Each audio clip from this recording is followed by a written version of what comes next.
புதிய மனிதர்களும் அப்படிங்கிற தலைப்பில் தமிழில் இது வரைக்குமான மொழிபெயர்ப்பு முயற்சிகள் என்னென்ன இருக்குங்கிற மாதிரியான ஒரு விவாதத்தை இந்த அரங்கில் நம்ம பார்க்க போகிறோம். பொதுவாக மொழிபெயர்ப்பை ஒரு விண்டோ அல்லது சாளரம் அப்படின்னு சொல்லும்பொழுது அது வழியாக தான் நமக்கு புதிய விஷயங்கள் அறிமுகமாகும். அந்த வகையில் தமிழ்னு இல்லை, இந்தியாவில் எல்லா மொழியிலுமே நவீன இலக்கியங்கிறது சுதந்திரத்திற்கு ஒட்டி முன்னாலேயும் பின்னாலேயும் சில வருடங்கள் பரவலாக கிடைத்த ஆங்கில கல்வி வாயிலாக முதல் தலைமுறையாக ஆங்கில கல்வி கற்ற ஒரு படித்த மேல்தட்டு அல்லது மத்தியதர வர்க்கத்தினர் அவங்க ஆங்கில இலக்கியங்கள் மூலமாக பெற்றுக்கொண்ட சில பார்வைகள், மறுமலர்ச்சி சிந்தனைகள், அதை ஒட்டி தான் நவீனத்துவம் அப்படிங்கிற ஒரு விஷயமே இலக்கியத்தில் பொதுவாக இந்திய மொழிகள் எல்லாத்துலேயும் தமிழ்லேயும் அதுதான் வந்தது. அப்போ தமிழில் அப்படி ஒரு இலக்கிய வடிவம், அப்போ புது கவிதை முதல் கொண்டு சிறுகதை, நாவலில் எழுதினவர் மாயூரம் வேதநாயகம் பிள்ளை, இவங்க எல்லாமே ஆங்கில கல்வியிலிருந்து அந்த ஒரு முன்மாதிரியாக வைத்து கொண்டு தான் தமிழில் முதல்ல அதை தழுவியும் பிற்பாடு அதே இதில் தமிழிலிருந்து சுயமாகவும் இலக்கியங்கள் வர தொடங்குச்சு.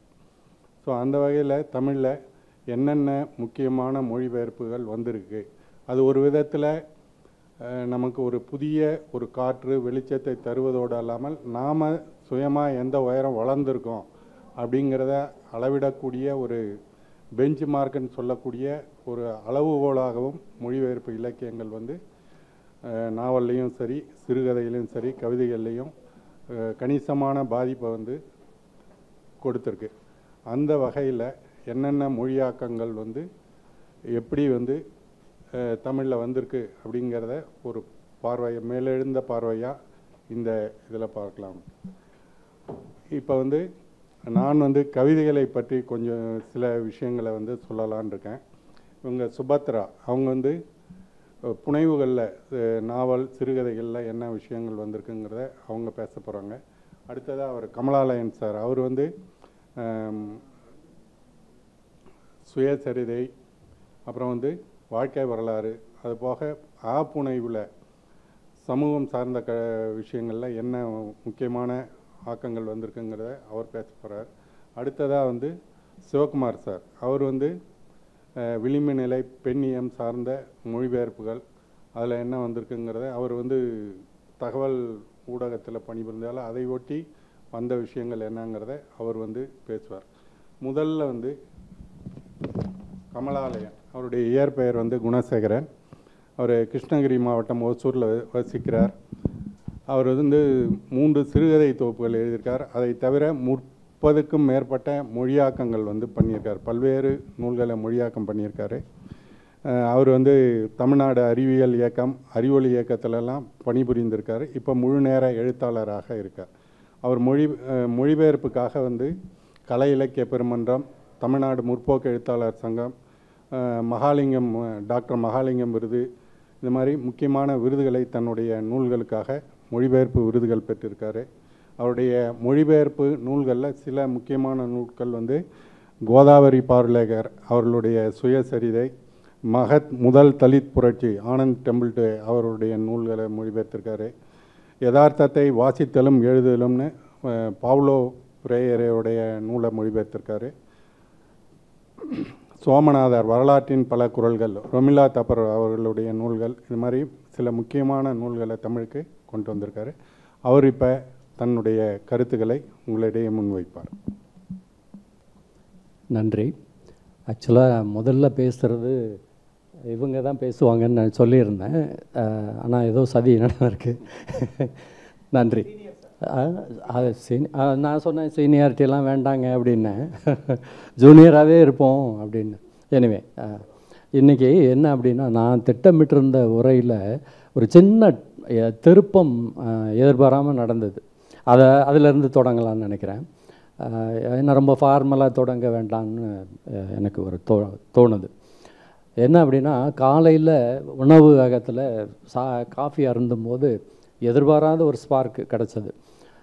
சித்ரா பாலசுப்ரமணியம் மேடம் வந்து காஃபி சாப்பிடும்போது திடீர்னு இங்கே பாருங்கன்னு ஒரு விஷயத்தை சுட்டி காட்டினாங்க. ஒரு மலர், ஒற்றை அல்லி மலர் மட்டும். அந்த தொட்டி நிறைய தண்ணி ரொம்ப இருக்குது. 3 நாளாக அங்கே 2 நாளாக அங்கே தான் சாப்பிட்டுட்ருக்கோம். 3ஆவது நாள் இன்றைக்கி அவங்க சொல்கிற வரைக்கும் அது அந்த மலர் எங்கள் கண்ணில் படலை.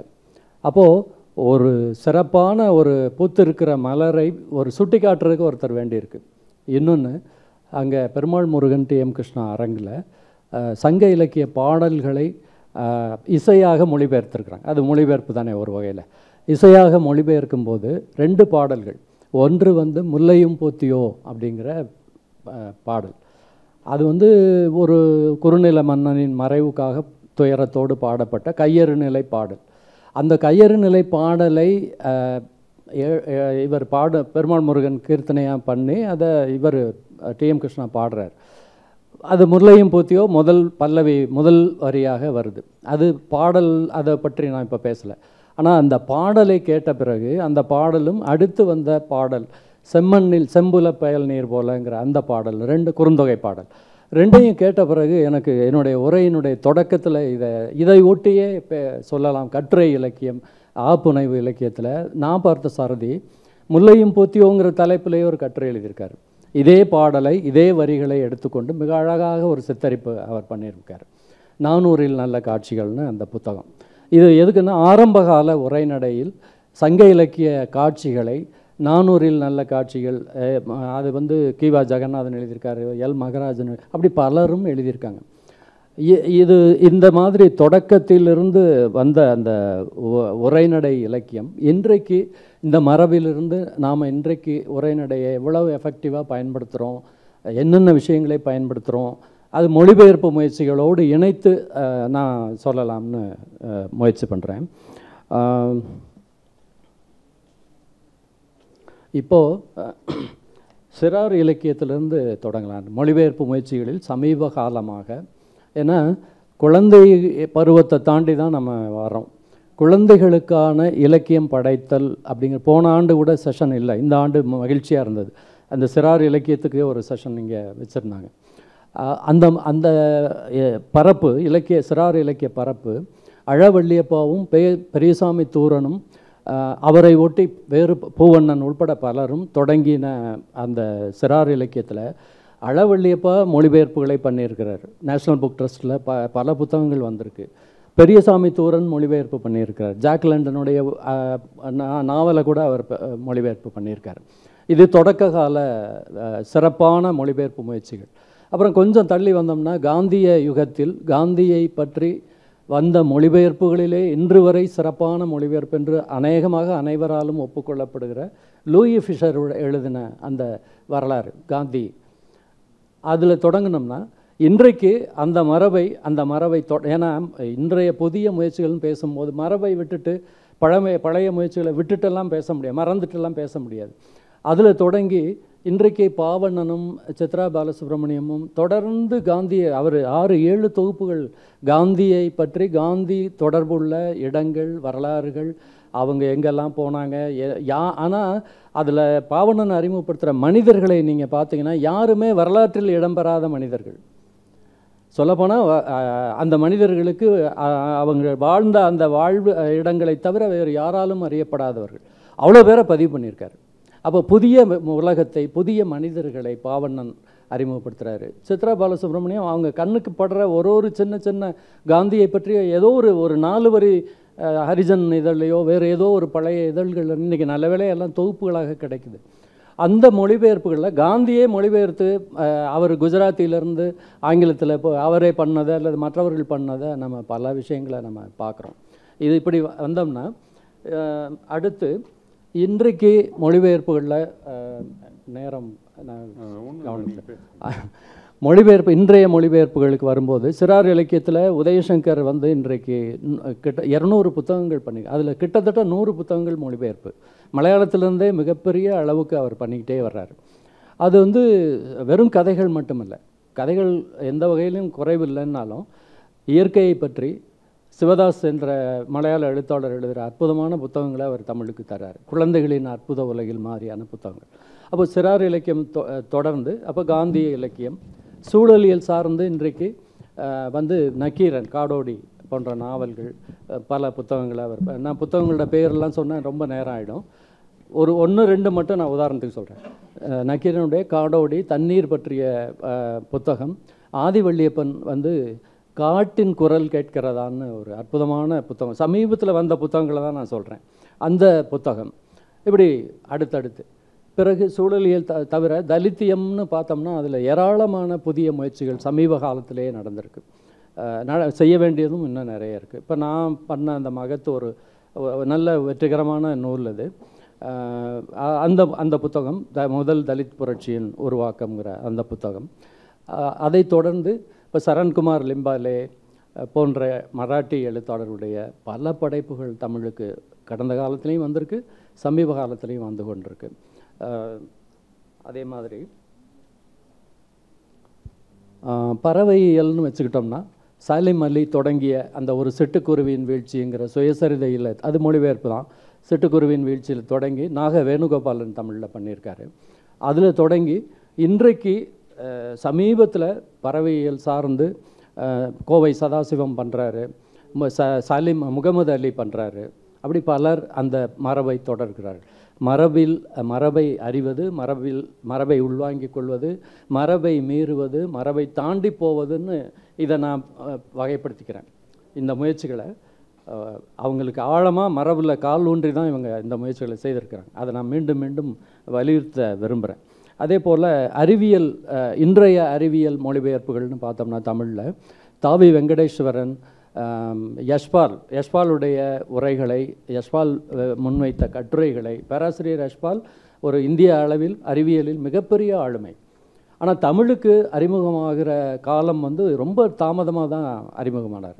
இத்தனைக்கும் தமிழ்நாட்டுக்கு பல முறை வந்து குழந்தைகளோடு உரையாடி அவர் நிறைய பரிசோதனைகள் பண்ணவர். அவர் கிருஷ்ணகுமார், இன்னொரு NCERT இயக்குனராக இருந்தவர். அவர் வந்து சமீபத்தில் அவருடைய கட்டுரைகளை எல்லாம் மொழிபெயர்த்து பார்த்தபோது அவரே பல விஷயங்களை செய்துக்கிட்டே இருக்கார். லேர்னிங் வித்தவுட் பார்டன், சுமை இல்லாமல் கற்றல் அப்படிங்கிற புத்தகத்தை நாம் தமிழில் பயன்படுத்துகிறோம். அப்போ கல்வி சார்ந்து, அறிவியல் சார்ந்து முயற்சிகளை பேராசிரியர் ராமானுஜம் பண்ணுறாரு. யஷ்பாலுடைய புத்தகங்களை அவர் தாவி வெங்கடேஸ்வரன் போன்றவர்கள் பண்ணுறாங்க. அதே சமயம் தஞ்சை பல்கலைக்கழகத்தினுடைய மேனாள் மறைந்த ராமசுந்தரம் அவர்கள் தமிழில் மிகப்பெரிய அறிவியல் சார்ந்தும் தமிழ் மூலிகை இயல் போன்ற விஷயங்களை தமிழ் அறிவியலோடு இணைத்து பண்ண, மொழியியல் சார்ந்தும் பண்ண மிக முக்கியமான மொழிபெயர்ப்பாளர். இதெல்லாம் நம்ம கட்டாயம் கணக்கில் எடுத்துக்கொள்ள வேண்டியிருக்கு. இன்றைக்கு அந்த மரபை தொடர்கிற பலர் இருக்கிறார்கள். பேர் மட்டும் நான் சொன்ன பேராசிரியர் மோகனா இந்திய அளவில், உலக அளவில் முதல் பெண்கள், பல புத்தகங்களை, இப்போ நிவேதிதா லூயிஸ் நிறையா அந்த முயற்சிகள் செய்கிறாங்க. முதல் பெண்கள்னே 2 தொகுப்பு வந்திருக்கு. மிக வெற்றிகரமான முயற்சி அது. அதே போல் பேராசிரியர் மோகனா இந்திய மருத்துவர்கள், உலக மருத்துவர்கள், உலக அறிவியல் ஆய்வாளர்கள், நோபல் பரிசு பெற்றவர்கள்னு அவங்க ஒரு பெரிய பட்டியல் புத்தகங்களை எழுதிக்கிட்டு இருக்காங்க. கிட்டத்தட்ட அவங்க 120 புத்தகங்கள். இந்த மாதிரியே பல முயற்சிகள் நடந்திருக்கு.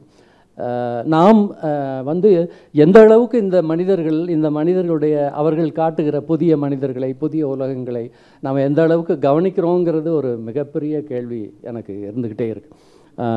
அப்புறம் இன்றைக்கி இந்த செஷனில் இன்னொரு அடுத்த செஷன் பெங்களூரு நகரம் பற்றின செஷன். அந்த செஷன் நான் தொடக்கத்தை மட்டும் கேட்டு வந்துட்டேன், மனமில்லாமலே வந்தேன். இப்போ பாவனன் பெங்களூரு நகரம் வாழ்க்கை, நகரத்தில் சந்தித்த மனிதர்களை பற்றி ரொம்ப சுவாரஸ்யமான ஒரு புத்தகத்தை எழுதியிருக்கார். அதில் அவருடைய பல கட்டுரைகளில், பல புத்தகங்களில் ஏராளமான அவர் நாடகங்கள் கன்னடத்திலிருந்து மொழிபெயர்த்தவர் தெரியும் உங்களுக்கு. கிட்டத்தட்ட 30-35 புத்தகங்கள் மொழிபெயர்த்திருக்கிறார். நாடகங்களே அதில் கிரிஷ் கர்நாட் நாடகங்களே அதில் 4-5 தமிழுக்கு மொழிபெயர்ப்புகளின் மூலம். ஏன்னா பாவண்ணா நீங்கள் இருக்கிறாருங்கிறனால மட்டும் நான் சொல்லலை, அவர் செய்த அந்த காரியங்கள் இன்றைக்கு அதை தொடர்வதற்கு இன்றைக்கு ஆள் இல்லையேங்கிற ஆதங்கம் இருக்குது. இப்போ நல்லதம்பி சார் வந்து நாவல்கள், புனைவுகளை நிறைய மொழிபெயர்க்கிறார். ஆனால் பாவண்ணன் செய்கிற மாதிரி மல்டி ஃபேசட்டடாக வேறு பன்முகப்பட்ட தன்மையில் பண்ணுவதற்கு இன்றைக்கி ஆட்கள் இல்லை. நாம் அதை ஒரு ஆதங்கமாக நான் இங்கே பதிவு பண்ணுறேன். அதே போல் வேட்டையியல் பற்றி ஜிம் கார்பெட் தொடங்கின அந்த மரபை இன்றைக்கு கேத்தம்பாடி ஜட்டப்பராய் தொடர்றாரு. கன்னடத்தில் அவர் எழுதினது தமிழுக்கு வந்திருக்கு. கல்வியியல் நான் ஏற்கனவே சொன்ன மாதிரி கிருஷ்ணகுமாரோடைய புத்தகங்கள் வந்திருக்கு. அதுலேயே வசந்தி தேவி உடைய புத்தகம் கல்வி குறித்த உரையாடல் ரொம்ப முக்கியமான ஒரு இது, அது தமிழில். ஜவஹர் நேசன் எழுதின கல்வியை தேடி, இன் சர்ச் ஆஃப் எஜுகேஷன் வந்து நான் தமிழில் மொழிபெயர்த்துருக்கேன். கல்வியை தேடின்னு மிக முக்கியமான ஒரு புத்தகம். அவருடைய எல்லா கருத்துகளோடும் நாம் உடன்பட முடியாவிட்டாலும் அவருடைய சின்சியரிட்டி, இந்த இந்திய கல்வி முறையில் புதிய தத்துவங்களை மாற்றங்களை கொண்டு வர வேண்டும் என்பதில் மிக பிடிவாதமான முயற்சிகளை அவர் தொடர்ந்து பண்ணுறாரு. அப்படி பார்த்திங்கன்னா சூழலியலில் நக்கீரன், ஆதிவாழியப்பன், சண்முகானந்தம், சுப உதயகுமார் குடங்குளம் போராட்டத்தில் ஈடுபட்டவர். அவர் வந்து சில நல்ல மொழிபெயர்ப்பு முயற்சிகளை அவர் செய்திருக்கிறாரு. பூவுலகின் நண்பர்கள் அந்த வகையில் அதை நான் சொல்லாமல் விட்டுருக்கக்கூடாது. பூவுலகின் நண்பர்கள் பொறியாளர் சுந்தரராஜன் உள்பட அவர்கள் செய்த அந்த சூழலியல் முயற்சிகள், மொழிபெயர்ப்புகள் ஏராளம். நான் பேர் சொன்னால் ரொம்ப நேரம் ஆகிடும். பிறகு சமீபத்தில் இந்த ஊர் எங்கள் ஊர்னு கலைமகளில் அந்த காலத்தில் எழுத்தாளர்கள் தங்களுடைய ஊரை பற்றி பதிவு பண்ணியிருக்காங்க. அது ஒரு தொகுப்பாகவும் கலைமகள் வெளியீடு வந்தது. இன்றைக்கு அந்த பாரம்பரியத்தை, அந்த மரபை தொடர்ந்து சந்தியா நடராஜன் ஊர் சார்ந்து மாயவரம் பற்றி அவர் எழுதினார், மதுரையை பற்றி சுப்பாராவ் எழுதினார். அதிலேயே பல மொழிபெயர்ப்பு நூல்கள் இந்த ஊர்களை பற்றி வந்திருக்கு. அது தலைப்புகளை நம்ம நேரம் கருதி நான் தவிர்க்கிறேன். தொல்லியல் சார்ந்த மொழிபெயர்ப்புகள் அப்படின்னு பார்த்தோம்னா சுப்பராயலுடைய புத்தகம், நாகசாமி அவர் தமிழில் தான் பெரும்பாலும் எழுதியிருக்கிறாரு.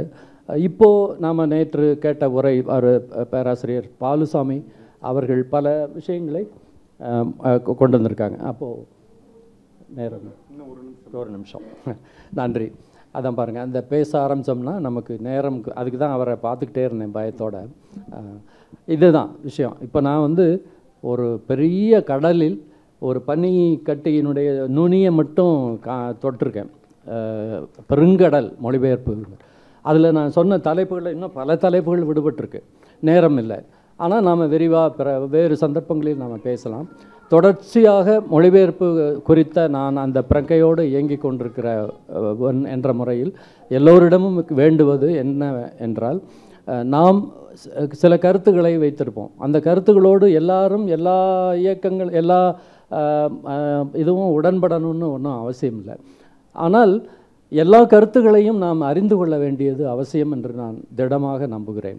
எல்லா போக்குகளும், எல்லா பார்வைகளும், எல்லா கருத்துகளும் நமக்கு வந்து தேவை.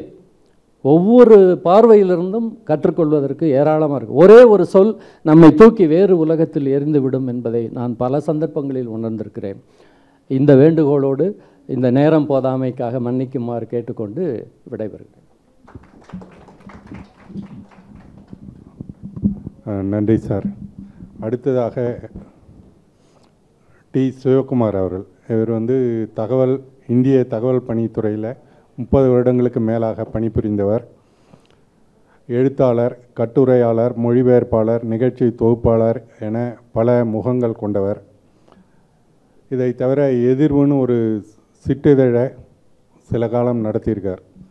உடலே திரையாக, சமூக தொடர்பியல்னு 2 நூல்கள் எழுதியிருக்காரு. இவர் வந்து தன்னுடைய மனைவி அருணாவுடன் இணைந்து பாலியல் சமத்துவம் என்கிற நூலையும் எழுதியிருக்கார். இவர் வந்து இப்பொழுது மொழிபெயர்ப்புகள் குறித்த தன்னுடைய பார்வையை முன்வைப்பார். அனைவருக்கும் வணக்கம். அவர் சார் சொன்ன மாதிரி ஒரு கடல் மாதிரி இப்போது மொழிபெயர்ப்பு நம்ம முன்னாடி இருக்குது. புத்தகங்கள் படிக்க கிடைக்குமா அப்படின்னு ரொம்ப வருத்தப்பட்டு தேடிக்கொண்டிருந்த காலகட்டம் ஒன்று இருந்தது. இப்போது ஒரிஜினலாக வரக்கூடிய புத்தகங்களை விட மொழிபெயர்ப்பு புத்தகங்களுடைய எண்ணிக்கை அதிகமாகி கொண்டிருக்கிறோ என்று தோன்றும் விதத்தில் ஒரு ஸ்டாலுக்கும் போனாலும் நிறைய மொழிபெயர்ப்பு புத்தகங்கள் நமக்கு படிக்க கிடைக்கின்றன. எனவே மொழிபெயர்ப்பாளர்களுக்கு இந்த நேரத்தில் நான் என்னுடைய நன்றியினை தெரிவித்துக் கொள்கின்றேன். ஏன்னா அவங்க முயற்சி எடுத்து அதை செய்யலைன்னா இவ்வளோ புத்தகங்கள் நமக்கு கிடைக்காது. எனவே படைப்பாளர்களுக்கு சமமாக மொழிபெயர்ப்பாளர்களை மதிக்கக்கூடிய சூழல் கனிந்து வந்திருப்பதை நான் பார்க்கின்றேன். அவர்களுக்கு என்னுடைய வாழ்த்துக்களை தெரிவித்துக் கொள்கின்றேன். நான் இங்கே சுருக்கமாக பேசுகிறதுக்காக நான் நிறைய விஷயங்களை எடுத்துக்கொள்ளவில்லை. விளிம்பு நிலை பெண்கள் திருநங்கைகளை பற்றி தமிழில் மொழிபெயர்க்கப்பட்டுள்ள புத்தகங்களை மட்டுமே நான் பேசலாம் என்று நினைத்திருந்தேன். 25 புத்தகங்கள் கிட்டத்தட்ட எனக்கு படிக்க கிடைத்திருந்தன. இதுக்காக வாங்கி படிக்கல, தொடர்ந்து படித்து கொண்டிருக்கும்போது இதை பற்றி பேசலாம் என்று நினைத்தேன். 25 புத்தகங்கள் எனக்கு கிட்டத்தட்ட நான் அதை பார்த்திருந்தேன்.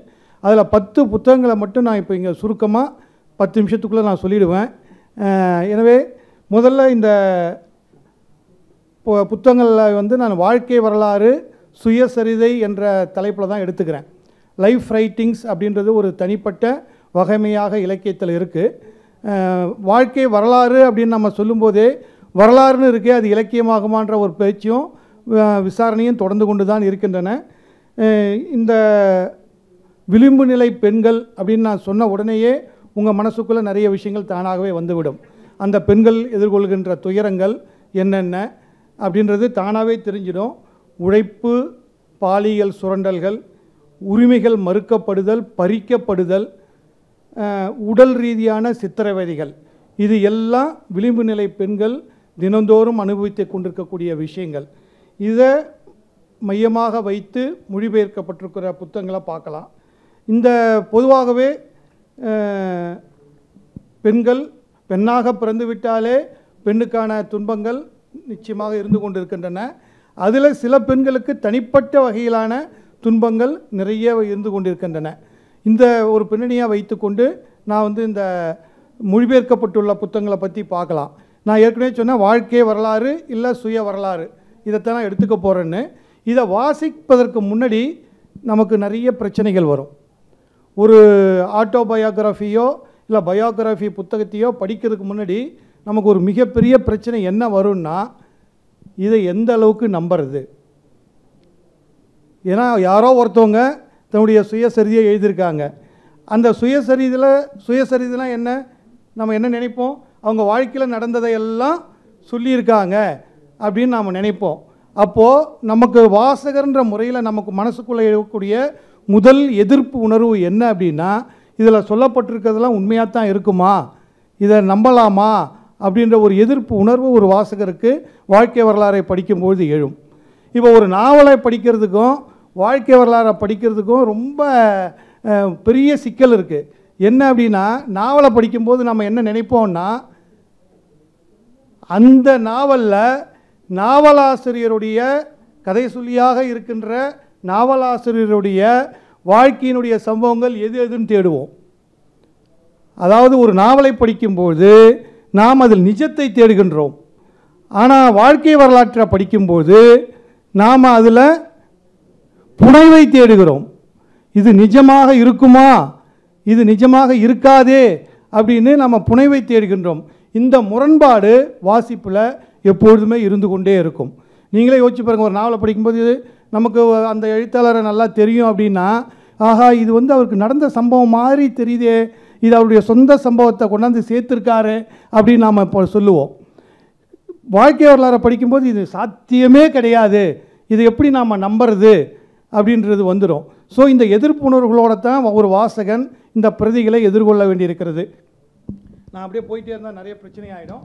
இப்போ நான் வந்து ஒரு குறிப்பிட்ட ஒரு 10 மொழிபெயர்ப்பு நூல்களை மட்டும்தான் இப்போ நான் இங்கே சொல்ல போகிறேன். Shakila, Manatha Devi, Nujood Ali, Surya, Maria Rosa Henson, Harriet Jacobs, Malala, sister Jesmi, Vinaya, Nalini Jameela, இந்த 10 பேருடைய வாழ்க்கை வரலாறு. இதில் ஒன்று மட்டும்தான் மற்றவங்க எழுதியிருந்தாங்க வாழ்க்கையை.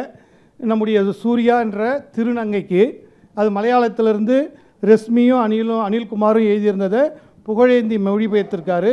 மீதி நான் சொன்ன 9 பேரும் அவங்களே தான் சுயசரிதை எழுதியிருக்காங்க, தமிழில் மொழிபெயர்த்திருக்காங்க.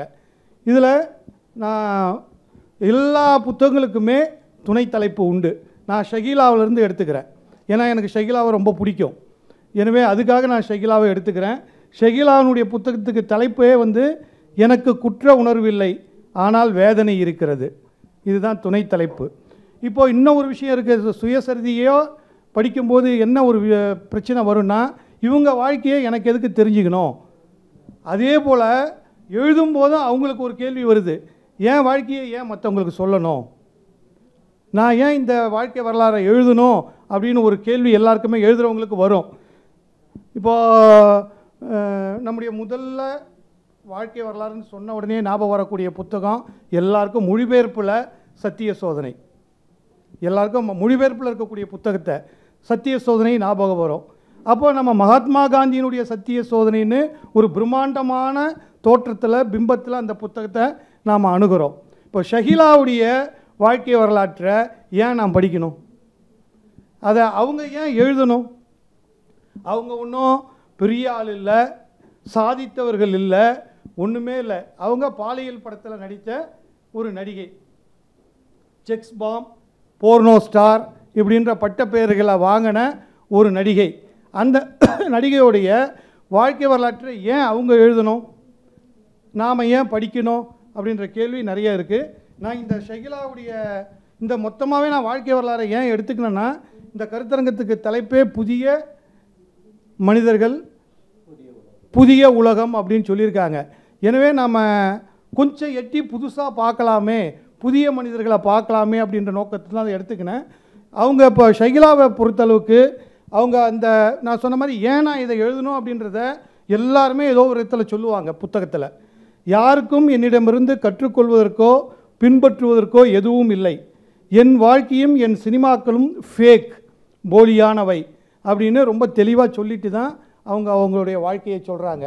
அவங்க வாழ்க்கையில் புதிய விஷயமாக நான் சொல்கிறது என்ன அப்படின்னா, அவங்க பாலியல் படத்தில் நடிக்கிறாங்க. மலையாள சூப்பர் ஸ்டார்லாம் அந்த படத்தினுடைய பாக்ஸ் ஆஃபீஸ் கிட்ட பார்த்து பயந்து போகிறாங்க. நிறைய பிரச்சனைகள் அங்கே நடந்தது. உங்களுக்கு அந்த வரலாறு தெரிஞ்சிருந்தால் தெரியும். மலையாளத்தில் அந்த அம்மாவை ஓரங்கட்டுவதற்கான பல முயற்சிகள் செய்யப்பட்டு அவங்கள ஃபீல்டிலிருந்து வெளியேற்றிட்டாங்க.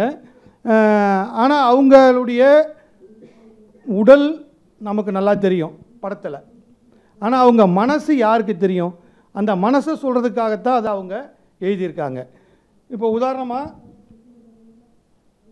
2-3 கொட்டேஷன் மட்டும் அவங்க விஷயத்துலேருந்து ஏன் சொல்கிறேன்னா, பாலியல் தொடர்பாக நாம் மனதிற்குள் வைத்திருக்கின்ற நம்முடைய இதுவரையான மதிப்பீடுகள் கருத்துக்கள்லேருந்து எவ்வளோ வித்தியாசமாக இருக்குது அப்படின்றத நான் உங்களுக்கு சொல்லி காட்டுவதற்காக தான்.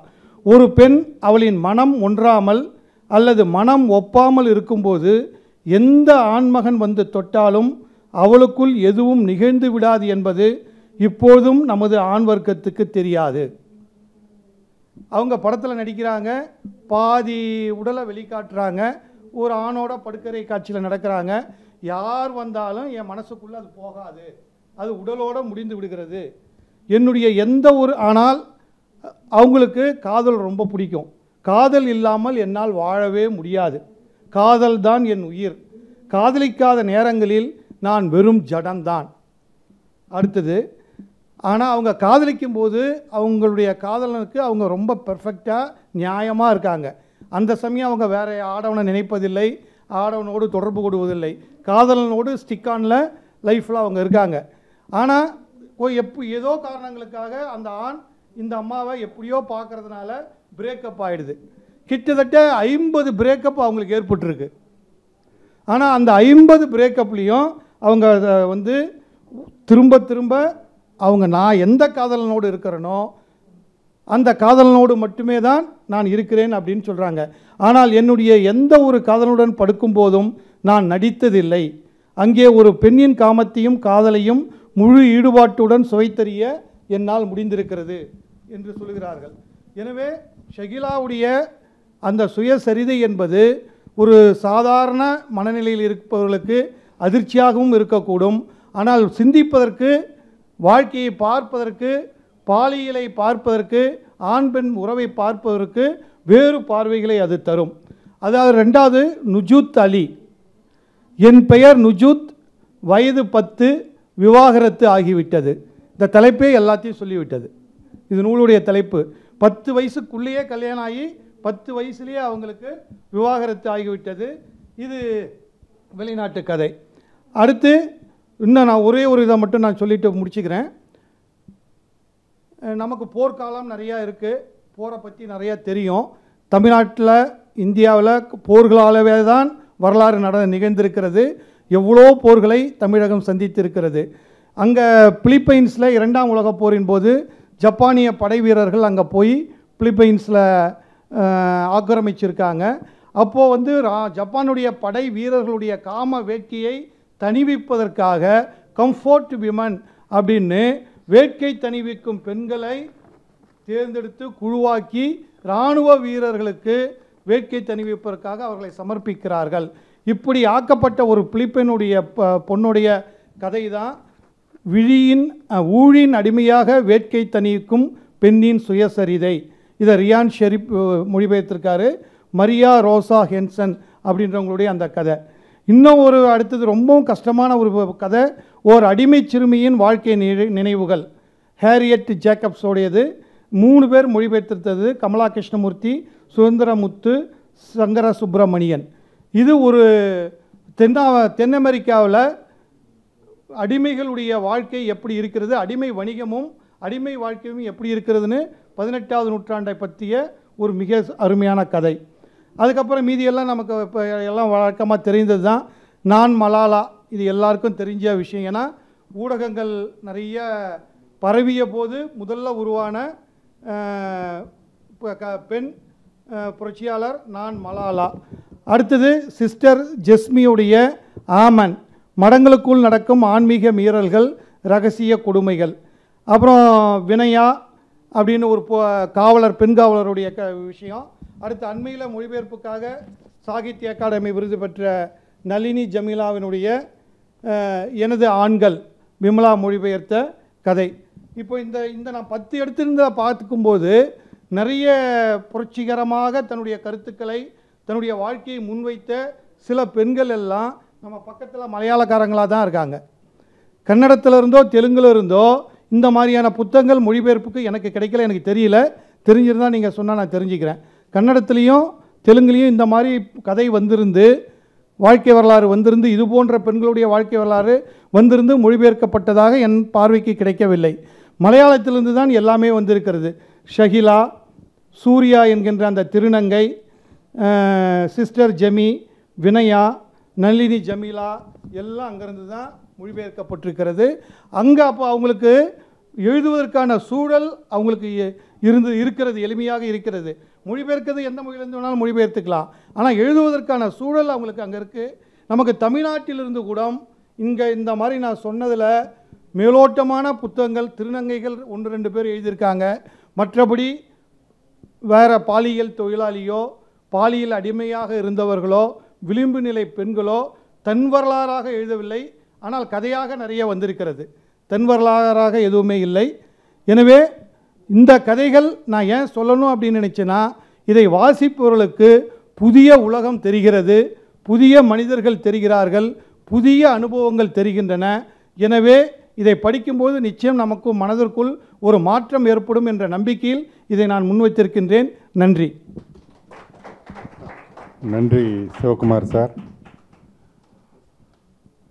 அடுத்ததாக தமிழ் புனைவுகளில் என்ன மொழிபெயர்ப்பு முயற்சிகள் நடந்தது அப்படிங்கிறத பற்றி சுபத்ரா அவங்க பேசுகிறாங்க. அவங்க திருப்பூரை சேர்ந்தவர், ஆங்கிலத்தில் முதுகலை பட்டம் பெற்றிருக்காங்க. ஆங்கில இலக்கியத்தில் பள்ளி கல்வித்துறையில் பணியாற்றுகிறார்கள். பாதி இரவு கடந்து விட்டது, ஆயன்னு 2 நாவல்கள் மொழிபெயர்த்திருக்காங்க.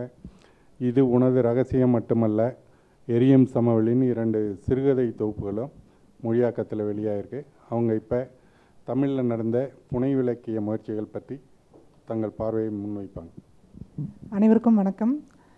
இது போன்ற ஒரு நிகழ்வை ஏற்பாடு செய்து தந்த புக் பிரம்மாவிற்கு, அதில் நான் பங்கேற்க வாய்ப்பு தந்தவர்களுக்கு எல்லாருக்கும் முதல்ல நன்றி தெரிவிச்சுக்கிறேன். ஏதோ ஒரு உரையவோ கட்டுரையோ ஒரு கொட்டேஷனோட தொடங்குறது ஒரு கிளிஷேவான விஷயந்தான். இருந்தாலும் நான் அது அப்படி தான் ஒன்று செய்யலான்னு பார்க்குறேன். என்னென்னு பார்த்தீங்கன்னா, பாரதியாருடைய ஒரு கொட்டேஷன் என்ன சொல்கிறார் அப்படின்னா, பாரதியார் எந்த சமயத்தில் வாழ்ந்தவர் நமக்கு தெரியும். நமது நாட்டு கதைகளிலே பெரும்பாலும் அடி தொடங்கி கதாநாயகனுடைய ஊர், பெயர், குலம், கோத்திரம், பிறப்பு, வளர்ப்பெல்லாம் வரிசை கிரமமாக சொல்லி கொண்டு போவது வழக்கம். நவீன ஐரோப்பிய கதைகளிலே பெரும்பகுதி அப்படி அல்ல. அவர்கள் நாடகத்தைப் போலே கதையை நட்ட நடுவில் தொடங்குகிறார்கள். பிறகு போக போக கதாநாயகனுடைய பூர்வ விருத்தாந்தங்கள் தெரிந்து கொண்டே போகிறது. நான் இக்கதையிலேங்கிறதுல அவர் எதை குறிப்பிட்றாருன்னா, அவருடைய சின்னசங்கரன் கதைன்ற அவருடைய சுயசரிதையவே அவர் வந்து ஒரு சின்ன சங்கரன் கதைன்னு ஒரு புனைவு மாதிரி தான் அவர் எழுதினார். இந்த கதையிலே மேற்படி 2 வழிகளையும் கலந்து வேலை செய்ய போகிறேன் அப்படின்னு சொல்கிறாரு. அப்போது நமக்கு வந்து புனைவு சார்ந்த மொழிபெயர்ப்புகள்னு எடுக்கும்போது பாரதியார் தொடங்கி புதுமை பித்தன், கானா சுப்பிரமணியம் போன்றவர்களையெல்லாம் விட்டு நம்ம பேசவே முடியாது. அப்படி எடுக்கும்போது பாரதியார் தொடங்கி அதுக்கப்புறம் நம்ம கானாசு வந்து விர்ஜினியா உல்ஃபோட காதர் கதை அப்படிங்கிற ஒரு நாவலுடைய முன்னுரையில் விர்ஜினியா உல்ஃபை பற்றி சொல்கிறாரு. விர்ஜினியா உல்ஃப்னு ஒரு ஆங்கில மாது இருக்கிறாள், அவள் எழுதுவதெல்லாம் அட்டகாசமாக இருக்கிறது அப்படின்னு. அந்தளவுக்கு நெருக்கமாக அந்த அவர்களை உணர்கிற அளவுக்கு மொழிபெயர்ப்பு சார்ந்து அவங்க இயங்கியிருக்கிறாங்க. இப்போ நம்ம அந்த பீரியட்லேருந்தே எடுத்துக்கிட்டோம் அப்படின்னா ஒரு இலக்கியத்தில் வந்து புனைவு கதை அதில் வந்து நம்ம 2 விஷயங்கள் மெயினாக இருக்கும். என்ன அப்படின்னா எதை சொல்கிறோம், எப்படி சொல்கிறோம் அப்படின்ட்டு. ஸோ இப்போ எதை சொல்கிறோம் அப்படிங்கிறத எடுக்கும்போது நமக்கு நிறைய விஷயங்கள் நம்ம மொழிபெயர்ப்புகள் மூலமாக நமக்கு கிடைச்சிருக்கு. இப்போ வந்து பார்த்திங்கன்னா ஆஃப்ரிக்கன் லிட்ரேச்சர் அப்படின்னு சொல்லி எடுத்தோன்னா அவங்களுடைய வாழ்க்கை முறை பற்றி நமக்கு லதா அருணாச்சலம் இப்போது கரண்ட்டாக பண்ணிகிட்ருக்காங்க நிறையா. ஃப்ரெஞ்சு லிட்ரேச்சர்னு பார்த்தோன்னா நமக்கு முதல்லேருந்தே மதன கல்யாணி, வே ஸ்ரீராம் அவங்கெல்லாம் பண்ணிகிட்ருக்காங்க. ஆங்கில இலக்கியம் அப்படின்னு எடுக்கும்போது அமெரிக்க இலக்கியம்னு எடுத்தோன்னா ஆலிஸ் மன்ரோ. நமக்கு பார்த்திங்கன்னா இப்போ இந்த எப்படி பிரம்மராஜன், கானா சுப்பிரமணியம் அவங்கெல்லாம் இருந்த காலகட்டத்தில் சிற்றிதழ்கள் ஒரு பெரும் பங்கு வகித்ததோ அதே போல் இப்போ வந்து நமக்கு இணைய இதழ்கள் தவிர்க்க முடியாத ஒரு பங்களிப்பு வந்து மொழிபெயர்ப்புக்காக செஞ்சிட்ருக்காங்க. எடுத்துக்காட்டாக சொல்லணும்னா நம்ம ரஷ்ய இலக்கியம்னு எடுத்தோன்னா தஸ்தேவிஸ்கி சிறப்பிதழ் வந்திருக்கு. நிறைய நாவல்கள் மொழிபெயர்க்கப்பட்டது போக இப்போ கரண்ட்டாக பார்த்தோன்னா சிறப்பிதழ்கள் கொண்டு வந்திருக்காங்க. தால்ஸ்டாய் சிறப்பிதழ் வந்திருக்கு. அதே போல் ஜப்பானிய சிறுகதைகளுக்கான சிறப்பிதழ் வந்திருக்கு. ஸோ இந்த மாதிரி சிற்றிதழ்கள் செய்த பணி வந்து ஓரளவுக்கு நமக்கு இப்போ கரண்ட்டாக இணைய இதழ்கள் செஞ்சுட்டு தான் இருக்கிறாங்க. இப்போ ரஷ்ய இலக்கியங்கள் நம்ம கண்ட்ரி வைஸ் பார்த்தோம் அப்படின்னா எல்லாமே கிட்டத்தட்ட நம்ம தமிழுக்கு வராத இலக்கியமே இல்லை அப்படின்ற அளவுக்கு நமக்கு இப்போ ஜப்பானிய சிறுகதைகள் வந்திருக்கு. ஸோ இந்த மாதிரி சீன கதைகள் வந்து கொஞ்சம் நமக்கு இது கவிதைகள்லாம் வந்திருக்கு, ஆனால் கதைகள் கொஞ்சம் குறைவாக தான் வந்திருக்குன்னு சொல்லி நம்ம பார்க்கலாம். அடுத்து நம்ம நாட்டுக்குள்ளன்னு பார்க்கும்போது வங்க இலக்கியம் நமக்கு பெரும்பகுதியாக ரஷ்ய இலக்கியங்கள் எந்த அளவுக்கு முக்கியமாக மொழிபெயர்க்கப்பட்டதோ அதே அளவுக்கு வங்க இலக்கியங்கள் நமக்கு வந்திருக்கு. இப்போ நமக்கு பக்கத்தில் நம்ம இங்கே வந்திருக்கிறக்கூடிய மொழிகள் எல்லாம்னு பார்த்தோன்னா கன்னடத்துலேருந்து நமக்கு நல்ல தம்பி அவங்கெல்லாம் மொழிபெயர்த்துட்டு இருக்கிறாங்க. தெலுங்குலேருந்து கதைகள் வந்திருக்கு. மலையாளத்துலேருந்து எடுத்தோன்னா கேஆர் மீரா என்னென்ன புத்தகங்கள் எழுதுகிறாங்களோ அவையெல்லாம் நமக்கு உடனுக்குடனாக இங்கே வந்து சேர்ந்துருது. அப்போது இந்த மாதிரி நமக்கு உலகளவில் எல்லா தேசங்கள் சார்ந்தும் சரி, நம்ம சுற்றி இருக்கக்கூடிய மாநிலங்கள் சார்ந்தும் சரி, எதை மொழிபெயர்க்கிறோம் அப்படிங்கிறதுல வந்து நமக்கு எல்லா தேசத்தினுடைய பாடுபொருள்களும் நமக்கு மொழிபெயர்க்கப்பட்டு உடனுக்குடன் நமக்கு வந்துக்கிட்டே தான் இருக்குது. எப்படி ஒரு கதை வந்து எழுதப்பட்டிருக்கிறது அப்படிங்கிறதுல பார்த்தோம் அப்படின்னா நமக்கு வந்து இப்போது நான் மொழிபெயர்த்த 2 கதைகளே நமக்கு எடுத்தோம் அப்படின்னா ஆயன் அப்படிங்கிற ஒரு பெரிய நாவல். அதில் வந்து ரொம்ப அது வந்து அயர்லாண்டு பேஸ்டு நாவல். அதில் வந்து நீண்ட வாக்கியங்கள், நீண்ட பத்திகள் போய்கிட்டே இருக்கும். அது வந்து ஒரு பெரிய நாவல். தொடர்ந்து விடாமல் அதனுடைய நாயகி வந்து ஒரு புலம்பல் தன்மையோடு அந்த முழு கதையும் சொல்லியிருப்பாங்க. சம்பவங்கள் ரொம்ப குறைவாக இருக்கும். இதே அடுத்து இன்னொரு சிறுகதை தொகுப்புன்னு எடுத்தோம்னா எரியும் சமவெளி அப்படிங்கிற சிறுகதை தொகுப்பு. அதில் பார்த்திங்கன்னா சம்பவங்கள் அடுக்கடுக்காக ரொம்ப அருகருகே வந்துடும். எப்படி அந்த மேஜிக் சாத்தியமாகுதுன்னே நமக்கு தெரியாது. ரொம்ப குறைவான 2 பக்கம் தான் அந்த கதையே இருக்கும், ரூல்ஃபோட கதை. ஆனால் அது நமக்கு ஏற்படுத்துகிற தாக்கம் வந்து ரொம்ப அதிகமாக இருக்கும். இது சார்ந்து நான் இதை எப்படி விவரிக்கிறதுனே எனக்கு ரொம்ப குழப்பமாக இருந்தது. அப்போ இன்றைக்கி காலையில் நமக்கு டிஎம் கிருஷ்ணா, பெருமாள் முருகன் பேசிகிட்டு இருந்தப்போ அவர் சொன்னார், ஒரு கீர்த்தனை அப்படின்னா அதில் வந்து வவல்ஸ் கடையில் ஒரு ஸ்பேஸ் இருக்கணும், லாங் வவல்ஸ் இருக்கணும். ஒரு ஸ்பேஸ் இருந்தால் தான் அதை இழுத்து கொண்டு போய் வந்து நம்ம பேச முடியும் அப்படின்னு சொன்னார். அதவே அப்படி இல்லாமல் வெறும் குறுகிய ஷார்ட் வவல்ஸ் இருந்தும் சின்ன சின்ன ஷார்ட் வேர்ட்ஸாக இருக்கக்கூடிய ஒரு பாடலாக இருந்தால் வந்து அது ஒரு மந்திரமாக வேணால் நல்லா வருமா இருக்கும், மந்திரமாக இருக்கும், கீர்த்தனையாக இருக்காது அப்படின்னு சொன்னார். அப்போ எனக்கு இந்த 2 நாவல்கள் டக்குன்னு எனக்கு மனசில் வந்துட்டு போச்சு. ஆயன் வந்து நம்ம எப்படி எடுத்துக்கலாம்னா ஒரு கீர்த்தனை மாதிரி இழுத்து இப்போ ஒரே வரியவே வந்து பல்வேறு வகைகளில் நம்ம இழுத்து பாடுற மாதிரியும், எரியும் சமவெளி வந்து நிறைய விஷயங்கள் ஒரு மந்திரம் மாதிரி சட்னு சின்ன சின்ன வார்த்தைகளில் சொல்லிடுவார். ஆனால் அதோட எஃபெக்ட் வந்து நமக்கு ரொம்ப இதாக இருக்கும். அப்போது இது எல்லாமே நமக்கு தமிழ் உலகில் வந்து பார்த்திங்கன்னா ரூல்ஃபோடைய பாதிப்பு இல்லாமல் எழுதினவங்க நம்ம யாரையுமே சொல்ல முடியாது. ஒரு எஸ்ரா முதற்கொண்டு இப்போ எழுதுகிறவங்க வரைக்கும் எல்லாருக்குமே ஒரு பாதிப்பு ஏற்படுத்தக்கூடியவங்களாக இருக்காங்க. அப்போ வெவ்வேறு எழுத்து முறைகளை நமக்கு வந்து கொண்டு வந்து சேர்ப்பதாக மொழிபெயர்ப்புகள் இருக்கிறத நம்ம மறுக்க முடியாது. இப்போ இன்னும் நமக்கு வர வேண்டியது அப்படின்னு பார்க்கும்போது எனக்கு என்ன தோணுச்சு அப்படின்னா, நான் சோஃபியா சமட்டர்னு ஒருத்தவங்க மொழிபெயர்த்திருக்கிறேன். கென் லியூ வந்து சைனாவில் எழுதிட்டுருக்காரு. இப்போது கரண்ட்டாக நமக்கு வந்து கம்மியாக நம்ம இப்போ ப்ரொடியூஸ் பண்ணுறது கம்மியாக இருக்குது. ஆனால் வெவ்வேறு நாடுகளில் அதிகமாக நடக்கிறது என்னென்னு பார்த்தீங்கன்னா சயின்ஸ், இது கிளைமேட் ஃபிக்ஷன்னு சொல்கிறாங்க, சூழலியல் சார்ந்த ஃபிக்ஷன்னு சொல்கிறாங்க. இப்போது ஒரு போர் சார்ந்த விஷயங்கள் நிறைய எழுதப்படுது. ஆனால் நம்ம அது எழுதுவதற்கான சூழல் கிடையாது. நமக்கு வந்து போர்கள் சார்ந்த வாழ்க்கை கிடையாது. ஆனால் ஒரு சயின்ஸ் சார்ந்து டெக்னாலஜி சார்ந்து நிகழக்கூடிய பாய்ச்சல்கள் வந்து நமக்கு தமிழ் உலகத்துலேயுமே நடந்துகிட்டு தான் இருக்குது. ஆனால் நம்ம கதைகளாக வந்து அதை எடுத்துகிட்டு வரல. ஃபார் எக்ஸாம்பிள் கென் லியூ எழுதின ஒரு கதையில் வந்து ஒரு பேயோட்டியும் அந்த மோகினி பிசாசாக வரக்கூடிய 2 கதாபாத்திரங்கள் இருப்பாங்க. ஆனால் என்ன ஆகும்னா கொஞ்சம் காலத்தில் அவங்களுக்கான முக்கியத்துவங்கள்லாம் குறைஞ்சி போயிடுது. ஏன்னா இப்போல்லாம் யாரும் பேயோட்டுறதும் இல்லை, மோகினி பிசாசுகளாக வரக்கூடியவங்களும் இல்லை. அது கொஞ்ச நாள் ஆக என்ன ஆகுதுன்னா அதுக்கப்புறம் அந்த மோகினி பிசாசாக இருந்தவங்களுடைய குழந்தை அந்த பொண்ணு வளர்ந்து வந்திருக்கும். இந்த பேயோட்டியாக இருந்தவரோட பையன் வளர்ந்து வந்திருப்பான். இவங்க 2 பேரால் இங்கே சர்வைவ் ஆகிறதே ரொம்ப கஷ்டமாக இருக்கும். ஒரு சூழலில் வந்து அந்த பொண்ணோட காலே வந்து இல்லாமல் போயிடும். ஒரு சூழ்ச்சினால், வஞ்சகம்னால தான் அந்த பொண்ணோட வாழ்க்கை முறையே ஒரு தனக்கு பிடிக்காத ஒரு வாழ்க்கையை வாழ்கிற மாதிரியா இருப்பாள். அப்போ கடைசியில் அந்த பொண்ணுக்கிட்ட வந்து இவன் கேட்பான், சரி உனக்கு நான் என்ன தான் செய்ய முடியும்னு நினைக்கிறேன் அப்படின்னு சொல்லி கேட்கும்போது அவன் சொல்லுவாள், இந்த ரோபோட்டிக் சயின்ஸ் எல்லாம் நிறைய வளர்ந்துருச்சுன்னு சொல்கிறீங்களா, அந்த ரோபோட்டிக்ஸ் முறையில் எனக்கு ஒரு கால் பண்ணி கொடு. ஏன்னா அந்த அவங்க மோகினி பிசாசாக இருந்திருக்கும்போது எவ்வளோ ஸ்பீடாக அவங்க நகர்ந்து போக முடியுங்கிறது தான் அவங்களுடைய ஒரு மேஜிக்காக இருக்கும். அப்போ அதே மேஜிக்கை எனக்கு திரும்ப கொடுக்க முடிகிறதா, உன்னுடைய ரோபோட்டிக்ஸோ இந்த இண்டஸ்ட்ரியல் ரெவல்யூஷன் மூலமாக நீங்கள் கண்டுபிடிச்சதோ ஹெல்ப் பண்ண முடியுமா, அதை கொடு அப்படின்னு சொல்லி. அப்போ ஒரு தொன்மத்தையும் சமகாலத்தையும் இணைக்கக்கூடிய விதமாக வந்து அறிவியல் அவங்க கொண்டு வந்திருக்கிறாங்க. இதே சோஃபியா சமட்டரோட ஒரு கதை எடுத்திங்கன்னா, ஒரு கட்டுரை வடிவில் ஒரு பள்ளி மாணவி வந்து வகுப்பாசிரியருக்கு எழுதக்கூடிய கட்டுரை வடிவத்தில் ஒரு சிறுகதை இருக்குது. அப்போது அந்த கட்டுரையில் வந்து அவள் சொல்கிறா, நீங்கள் வந்து அன்னைக்கு அவனை வந்து எல்லாரும் திட்டினப்ப நீங்கள் கதாநாயகன் இருப்பான், அவன் வந்து ஒரு ஒடுக்கப்பட்ட சமூகத்தை சேர்ந்தவன் மாதிரி இருப்பான். அதை நடைநாயின்னு தான் அந்த கதைக்கு பேரே வச்சுருப்பாங்க. நடைநாய்ங்கிறது இந்த கட்டுரை வந்து நான் நடைநாய்ங்கிற தலைப்பில் எழுதுறேன், அப்படி நடைநாயின்னு ஒன்று கிடையாது அப்படின்ற மாதிரி நிறையா விக்கிபீடியாவில் கூட அதுக்கு பேர் கிடையாது, முக்கியத்துவமற்ற ஒரு ஜீவியாக அது இருக்குது அப்படின்லாம் சொல்லிட்டு வரும்போது, அந்த மேடையில் வந்து அவனை எல்லாரும் திட்டினப்ப நீங்கள் அமைதியாக இருந்தீங்க, அது உங்களுடைய ஒரு அரசியல் தான். அதாவது நம்ம பேசுவது மட்டும் அரசியல் இல்லை, நம்ம எங்கெல்லாம் பேசாமல் இருக்கோமோ அது கூட ஒரு அரசியல் தான். இப்படிப்பட்ட ஒரு கதை கருவை வந்து அவங்க எப்படி ப்ரெசென்ட் பண்ணுறாங்கன்னா, ஒரு ஸ்கூல் பிள்ளை எழுதக்கூடிய ஒரு கட்டுரை மாதிரி ஒரு சிறுகதையை நமக்கு கொண்டு வந்து கொடுத்துருக்காங்க. அப்போது வெவ்வேறு விதங்களில் கதைகளை வந்து நம்ம எழுத முடியும். தொன்மத்தை இதை இணைப்பதற்கு இண்டஸ்ட்ரியல் ரெவல்யூஷன் ஒரு பாலமாக வச்சு சைனாவில் எழுதுகிறாங்க, சோஃபியா சமட்டர் வந்து இங்கிலாண்டில் எழுதுகிறாங்க. ஸோ இந்த மாதிரி வெவ்வேறு வகையானது இந்த மாதிரி கதைகள் இன்னும் நமக்கு நிறைய வருவதற்கு இது ஊக்கமாக இருக்கும்னு நினைக்கிறேன். அதுபோல் நம்ம அட்வென்ச்சர்ஸ் ஆஃப் ஹக்கிள்பெரி ஃபின் வந்து இப்போ சமீபமாக ஜேம்ஸுங்கிற பேரில் it was rewritten in some other perspective. அந்த ஜேம்ஸ் வந்து ஒரு அடிமையாக அவங்க கூட போயிருப்பான். முதல்ல மார்க் ட்வைன் வந்து ஆங்கிலேயருடைய அமெரிக்கனுடைய பார்வையில் வந்து அதை எழுதியிருப்பார். அதுக்கும் இப்போ ஜேம்ஸுங்கிற அந்த அடிமையுடைய பார்வையில் அதே கதை எழுதும்போது எப்படி இருக்குது அப்படிங்கிறது, இந்த மாதிரி நிறைய புது விஷயங்கள் வந்து நிறைய நடந்துகிட்ருக்கு. ஸோ நமக்கான பாடுபொருளுக்கான சூழல்கள் வந்து கொஞ்சம் குறைவு தான் நம்ம தமிழ் சமூகத்தில். ஆண் பெண் உறவுகள் சார்ந்து நிறைய எழுதுகிறோம், விளிம்பு நிலை சமூகங்கள் சார்ந்து எழுதுகிறோம். ஆனால் இந்த மாதிரி நமக்கு உலகத்தில் நடக்கக்கூடிய மாற்றங்கள் நம்மளையும் ஏற்படுத்தக்கூடிய மாற்றங்களாக அறிவியல் சார்ந்து, கிளைமேட் ஃபிக்ஷன் சார்ந்து இதெல்லாம் இருக்கிறது இன்னும் நிறைய எழுதுவதற்கு இந்த மொழிபெயர்ப்புகள்லாம் ஒரு வழியாக இருக்கும்னு நினைக்கிறேன். இதே சமயத்தில் வந்து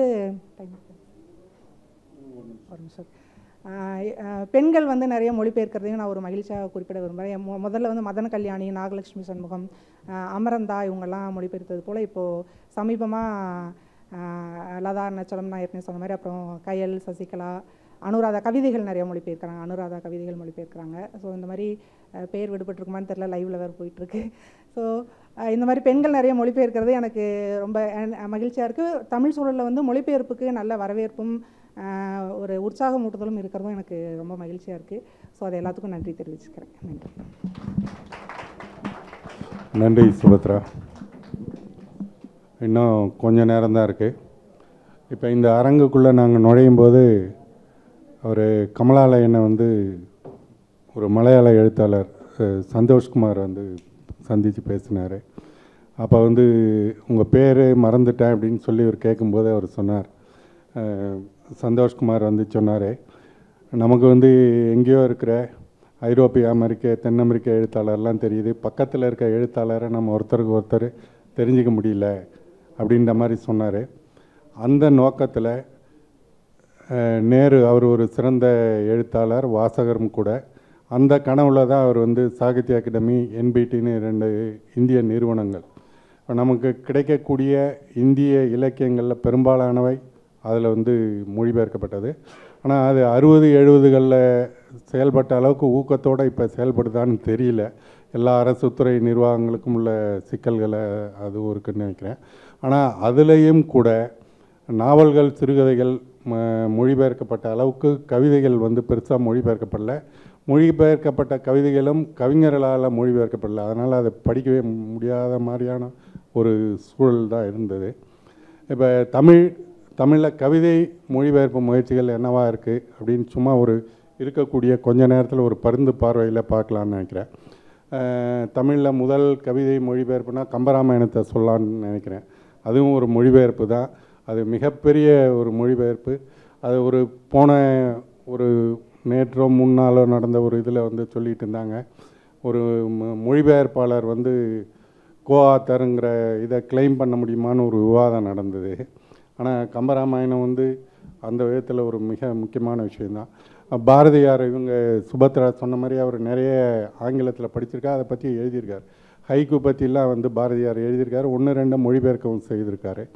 அதுக்கப்புறம் தாகூர், அவர் வந்து இந்திய இலக்கியத்தில் தமிழில் வந்து நிறைய மொழிபெயர்க்கப்பட்டிருக்கு. விஆர்எம் செட்டியார்னு ஒருத்தர் வந்து தாகூருடைய ஆல்மோஸ்ட் எல்லா கவிதைகளையும் மொழிபெயர்த்திருக்கார். ஆனால் அவர் வந்து ரொம்ப புத்திசாலித்தனமான ஒரு விஷயத்தை பண்ணார். அந்த காலத்தில் வந்து தமிழில் கவிதையை எல்லாருமே செய்யுள் நடையில் மொழிபெயர்த்து அதனுடைய ஒரு கவித்துவத்தை இல்லாமல் ஆக்கிடுவாங்க. இவர் முழுக்க அதை வந்து உரை நடையில், இன்றைக்கி நம்ம ப்ரோஸ் பொயட்ரின்னு சொல்கிறோம் இல்லையா, அந்த ஒரு மொழியில் அந்த தாகூரோட கவிதையோட கவித்துவம் வந்து பெருசாக சிதையாமல் அவர் வந்து விஆர்எம் செட்டியார் மொழிபெயர்த்திருக்காரு. அது ஒரு ஆரம்பகால முயற்சி. அப்புறம் உமர் கயாம் கவிதைகள்லாம் கவிமேனி மொழிபெயர்த்திருக்காரு. இப்போ சமீபத்தில் கிரியா வந்து ஜெயராமன் அவங்க மொழிபெயர்ப்பில் வந்திருக்கு. ஓகே, அதெல்லாம் வந்திருக்கு.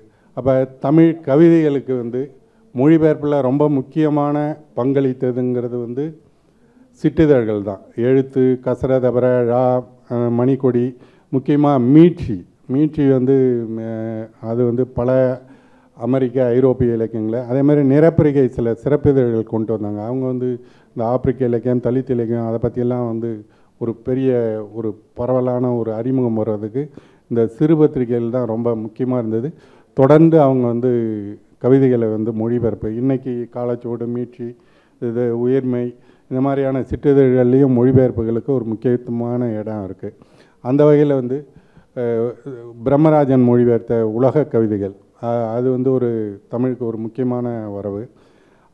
அதுக்கப்புறம் வந்து ஸ்ரீராம் அவர் மொழிபெயர்த்த சொற்கள் அப்படின்ற ஒரு ஃப்ரெஞ்சு கவிதை தொகுப்பு, ராக் ஃப்ரவரோடது. அந்த தொகுப்பு வந்து தமிழ் கவிதையில் செலுத்தின தாக்கம் ரொம்ப முக்கியமானது. அது வந்து இந்த கவிதையினுடைய கிட்டத்தட்ட ஒரு உரைநடை தன்மையிலையும் கவிதை எழுதலாங்கிறதுக்கான ஒரு பெரிய வாசலை திறந்து விட்டது அந்த தொகுப்பு. சுகுமாரனுடைய மொழியாக்கத்தில் பாப்புலா நெருடோவுடைய கவிதைகள் வந்திருக்கு. அப்புறம் வந்து ஆக்டோவியா பாஸ், இப்போ சமீபத்தில் சூரியக்கல்னு ஒன்று வந்திருக்கு. அதுக்கு முன்னால் நிறைய கவிதைகளை வந்து பிரம்மராஜன் மொழிபெயர்த்திருக்காரு. அப்புறம் அண்ணா அக்மதோவாவுடைய கவிதைகளை வந்து மொழிபெயர்த்து இவங்க லதா ராமகிருஷ்ணன், அது பதிப்பகம் பேர் எனக்கு சரியாக நினைவில்லை, அது ஒரு முக்கியமான தொகுப்பு வந்திருக்கு. அப்புறம் வந்து முன்னமே சொன்ன மாதிரி தான் மலையாளத்துலேருந்து நிறைய முயற்சிகள், தற்கால மலையாள கவிதைகள் ஜெயமோகன் மொழிபெயர்த்திருக்காரு. சச்சிதானந்தம் அவர்களுடைய கவிதைகளை வந்து சிற்பி மொழிபெயர்த்திருக்காரு. நிர்மால்யாவும் மொழிபெயர்த்திருக்காரு. நிர்மால்யா மொழிபெயர்த்த சமீபத்தில் வந்து அந்த கோத்திர கவிதைகள்னு சொல்லிட்டு பழங்குடியின அவங்களுடைய மொழியில் எழுதப்பட்ட கவிதைகள், அது வந்து ரொம்ப முக்கியமானது. அது போக கன்னடத்துலேருந்து ஒரே ஒரு தொகுப்பு எனக்கு நினைவு இருக்குது. அப்போ வந்து கனவு பத்திரிகையில் வந்து சிறப்பிதழாக வந்தது, அப்புறம் தனியாக வந்ததுன்னு நினைக்கிறேன். தற்கால கன்னட கவிதைகள் பாவண்ணன் தான் மொழிபெயர்த்தார். அதுக்கப்புறம் பெரிய மொழிபெயர்ப்பு இல்லை. வேறு மொழிகளில் என்ன நடக்குதுன்னே பெரிய அறிமுகம் இல்லை. இந்தியிலேருந்து நண்பர் கோபாலகிருஷ்ணன் பாதி பழுத்த கொய்யாவை போல், அது ஒரு முக்கியமான தொகுப்பு நூல்வனம் வெளியிட்டிருக்கு. அதே மாதிரி சாகித்ய அகாடமியில் வந்து குன்வர் நாராயணனுடைய ஒரு தொகுப்பு வந்திருக்கு, யாரும் இன்னொருவர் இல்லைன்னு நினைக்கிறேன், அந்த தலைப்பு கரெக்டு. அது இந்த 2 புக்கு தான் வந்து இந்தியிலேருந்து தமிழுக்கு வந்திருக்கக்கூடிய கவிதைகள். அப்புறம் பார்த்திங்கன்னா இவனுடைய மொழிபெயர்ப்பில் பெயரற்ற யாத்திரிகன் ஒன்று முதல்ல உயிர்மையில் வந்தது, இப்போ நூல்வனத்தில் வந்திருக்கு. அது ஒரு முக்கியமான ஜப்பானிய கவிதைகள், ஜென் கவிதைகளோட ஒரு தொகுப்பு. அதுக்கப்புறம் வந்து பார்த்திங்கன்னா எம்டிஎம் வந்து பெசோவா அவருடைய கவிதைகள், பாஷோ கவிதைகள், அப்படி நிறைய தொகுப்பில் மொழிபெயர்த்திருக்காரு. சமயவேல் வந்து அண்ணாஸ்வீரோட கவிதைகள், ரியோகான் கவிதைகள்னு சில தொகுப்புகள், இதெல்லாம் தமிழ் வழியில் வந்திருக்குன்னு நினைக்கிறேன். இந்த தொகுப்புகள் முக்கியம். அப்புறம் அனுராதா ஆனந்த் அவங்க வந்து எமிலி டிக்கன்சன் கவிதைகள், வேறு சில தொகுப்பு நூல்களையும் அவங்க மொழிபெயர்த்திருக்காங்க. பெருந்தேவி வந்து கன்னட வசன கவிதைகள், பாவண்ணனும் முதல்ல மொழிபெயர்த்திருக்காரு. அவங்க வந்து மூச்சே நறுமணமாய் அப்படிங்கிற ஒரு தொகுப்பு, அது ஒரு ரொம்ப முக்கியமான ஒரு தொகுப்பு. அது போக அவங்க நிக்கனார் பாராவுடைய ஒரு கவிதை தொகுப்பும் வந்து அவங்க மொழிபெயர்த்திருக்காங்க. இதெல்லாம் வந்து கவிதையில் தற்காலத்தில் நடக்கக்கூடிய விஷயங்கள். இந்திரனோட தொகுப்பு அதை நான் எழுதி வச்சுருந்தேன், அறைக்குள் வந்த ஆப்பிரிக்கா வானம், அது ரொம்ப முக்கியமான தொகுப்பு. வந்து இன்னொன்று வந்து கதவை திற காற்று வரட்டும், ஒன்றில் வந்து சிறுகதைகளும் சேர்ந்துருக்கும். ஆனால் அந்த ரெண்டுமே வந்து ஆப்பிரிக்க கவிதைகளை பற்றின ஒரு பெரிய ஒரு இவங்க எல்லாத்த விடவும் அவர் முன்னாலே அந்த தொகுப்பை வந்து கொண்டு வந்திருக்கார். இந்த பட்டியலிடுறதில் சில சமயத்தில் நம்ம முக்கியமாக நினச்சிருக்கிறத வந்து விடுபட்டு போயிடும். ரவிக்குமாருடைய 2-3 தொகுப்பு அவர் வந்து மொழிபெயர்த்திருக்காரு. எனக்கு டக்குன்னு வந்து அந்த பெயர்கள் ஞாபகம் வரல. ஆனால் அதுவும் முக்கியமானது. தண்ணீரை போல வெளிச்சம்னா அது வந்து சிறுகதை தொகுப்பு.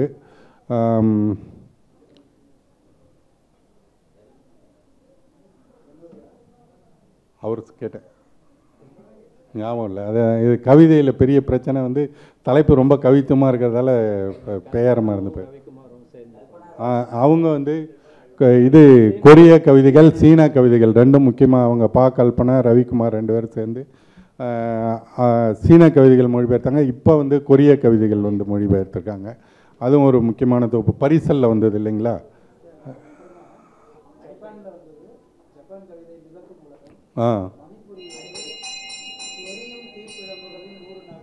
ஓகே ஓகே ஓகே இது ஓகே இதெல்லாம் வந்து தமிழில் வந்து நடந்த கவிதை முயற்சிகள். நன்றி.